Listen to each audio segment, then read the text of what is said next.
کہ مفتی منیب الرحمان چاند دیکھنے کے بعد خصوصی دعا کرا رہے ہیں، آپ کو براہ راست لیے چلتے ہیں۔ تقبل منا انك انت السميع العليم وتب علينا انك انت التواب الرحيم۔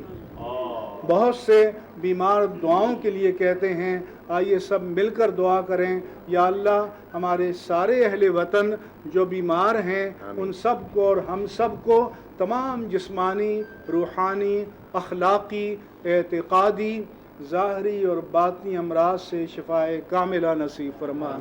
وصلی اللہ تعالی علی حبیبہ سیدنا و مولانا محمد وعلی آلہ واصحابہ اجمعین برحمتک یا ارحم الراحمین۔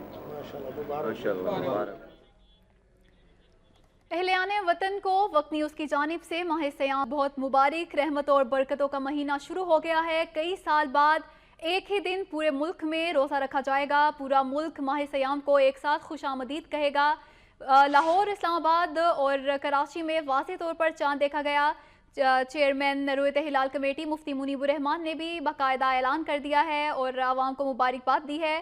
ان کا کہنا تھا کہ بیشتر مقامات پر واضح طور پر چاند کو دیکھا گیا اور اتفاق رائے سے اس بات کا فیصلہ کیا گیا کہ چاند نظر آ چکا ہے، شہادتیں موصول ہو گئی ہیں، کل پہلا روزہ ہوگا۔ انہوں نے کہا کہ یکم رمضان منگل 7 جون کو ہوگا۔ انہوں نے اس بات کا بھی کی طرف بھی اشارہ کیا کہ وفاقی مذہبی امور سردار یوسف اور وزیر مذہبی امور علیم الرحمان نے پس پردہ بہت کوششیں کی کہ ایک ہی دن پورے ملک میں ماہ سیام کو خوش آمدید کہا جائے اور یہ کوششیں کامیاب ہو گئیں۔